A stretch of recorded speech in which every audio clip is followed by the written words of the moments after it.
हमारे देश में जैसे ही शादी होती है तो तुरंत लोग कहने लगते हैं कि बच्चा कब होगा। हो सकता है कुछ लोग कुछ टाइम के बाद करना चाहते हो, तो उनके ऊपर आप प्रेशर ना बनाएं, क्योंकि ऐसे हमारे रिलेटिव्स भी होते हैं, हमारे घर वाले भी होते हैं और कुछ आस पड़ोस के लोग भी होते हैं जो आपको बार बार इस चीज़ का एहसास दिलाते हैं कि आपको बच्चे करने हैं, वो आपको हो नहीं रहे हैं। ठीक है, तो ये हो सकता है कि आप अभी करना नहीं चाहते हैं, और कुछ लोगों में ऐसा भी हो सकता है कि वो लोग करना चाहते हैं लेकिन उनको हो नहीं रहा है। ये भी एक्चुअल में बात होती है।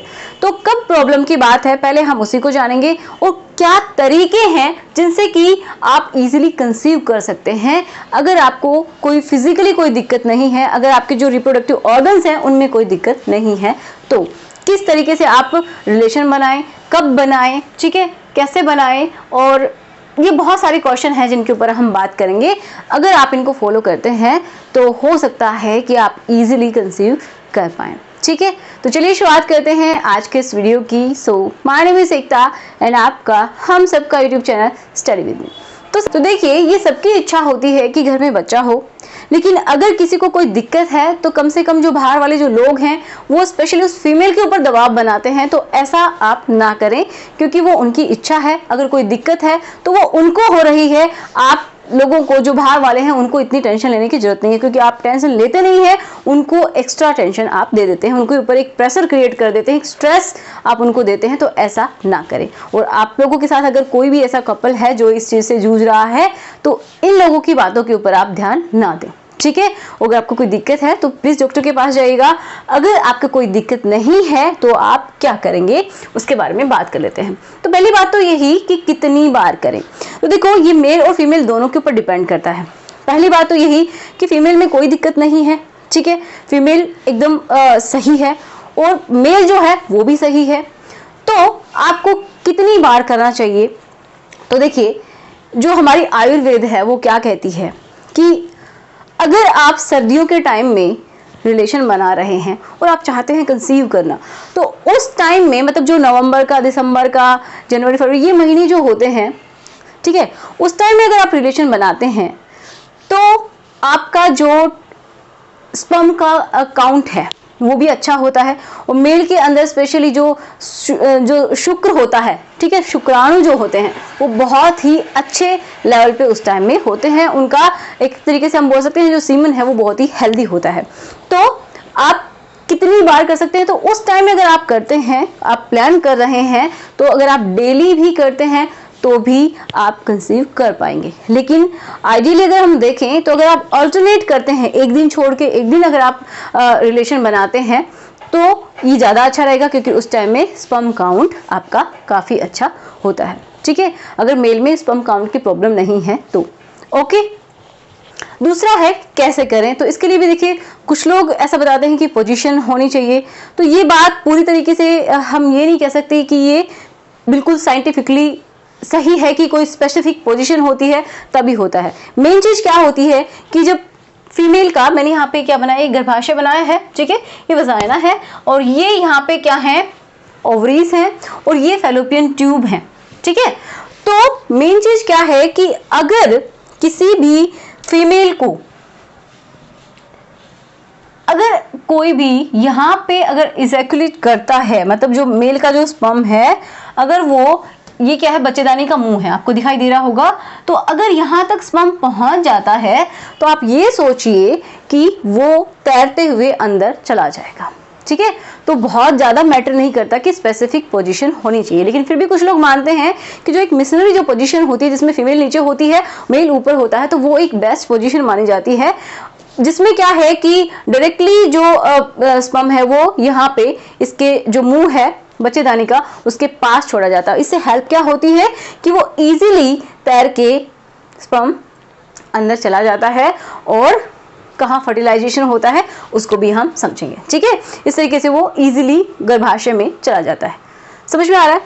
क्या कपल का ऑर्गेज्म साथ होना चाहिए? ये भी बहुत इंपॉर्टेंट क्वेश्चन है।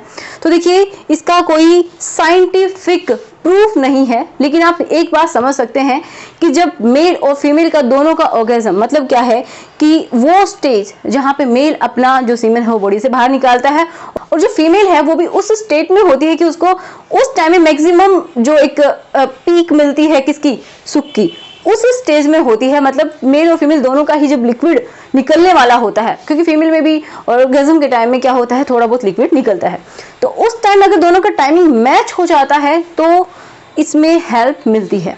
ठीक है, कैसे हेल्प मिलती है उसको समझते हैं। जैसे कि मेल ने अपना जो सीमेन है वो यहाँ पे रिलीज कर दिया, अब फीमेल के पास भी क्या है, कुछ यहाँ पे लिक्विड आ गया है।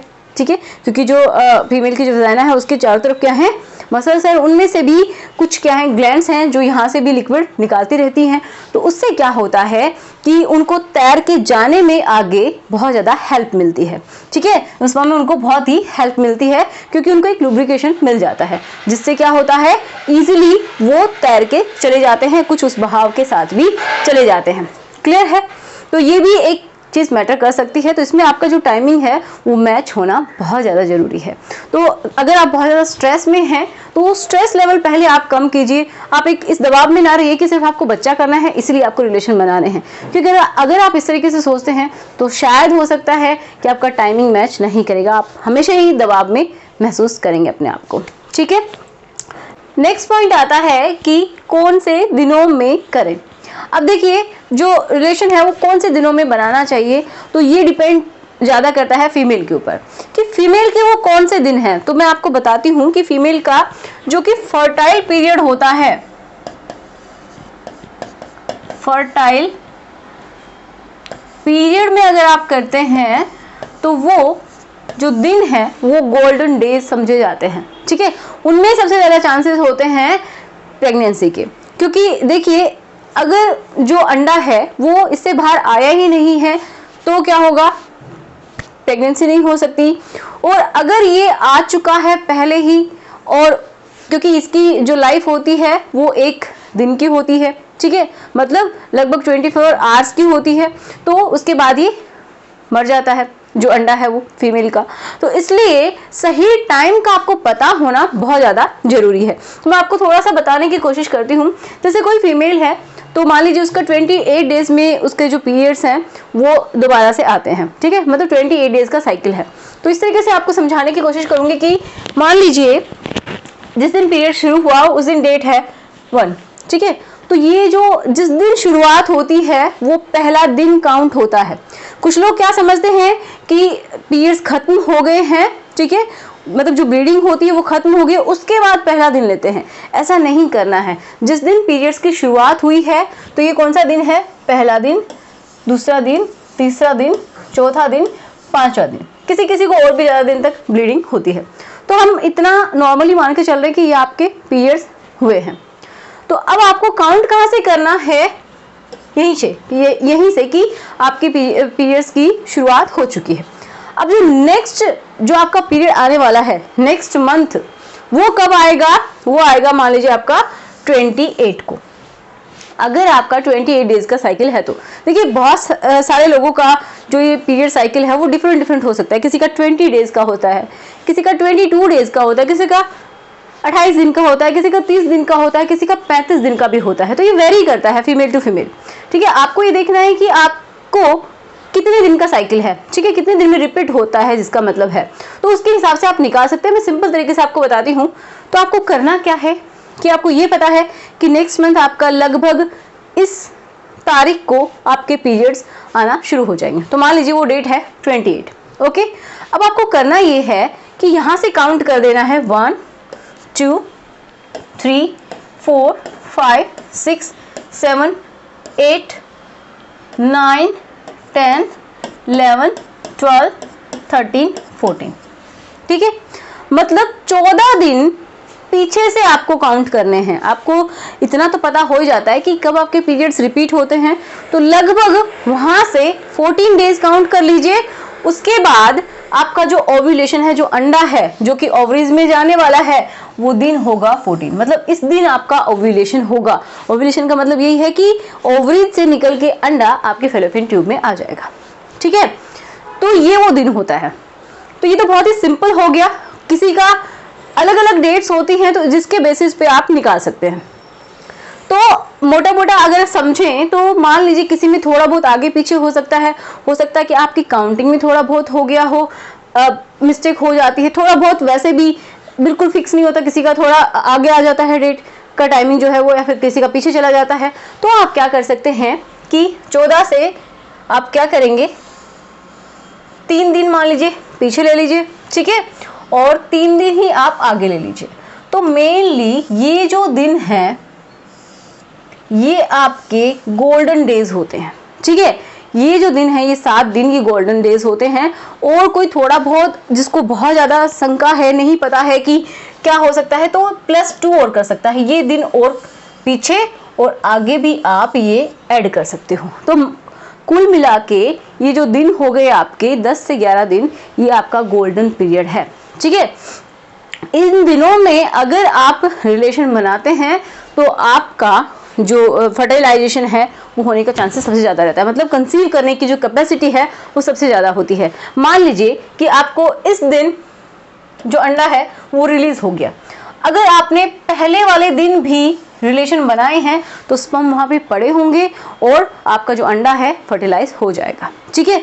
अगर आपने इसी दिन रिलेशन बनाए हैं तो भी हो जाएगा, अगर आपने 15 को बनाए हैं तो भी हो जाएगा, क्योंकि अंडा एक दिन के लिए मतलब 24 आवर्स के लिए लगभग जिंदा रहता है, ओके। लेकिन जो स्पर्म है वो लगभग 72 घंटे के लिए जिंदा रह सकता है, 48 से 72 घंटे का टाइम होता है, तो वो जिंदा रह सकता है। समझ में आया होगा। तो इन दिनों में अगर आप रिलेशन बनाते हैं तो आपको फायदा होगा। अब इनका पता नहीं होता तो थोड़ा बहुत आपकी बॉडी में भी चेंजेस आते हैं कि कुछ तो किट आती हैं, ओव्यूलेशन किट, जिनसे आप पता कर सकते हैं कि आपका ओव्यूलेशन डे कौन सा है, ठीक है। कुछ LH किट आती हैं कि आपका जो LH जो हार्मोन है, ल्यूटेनाइजिंग हार्मोन, वो बताता है कि आपका ओव्यूलेशन कब होने वाला है, उसकी हेल्प से आप समझ सकते हैं।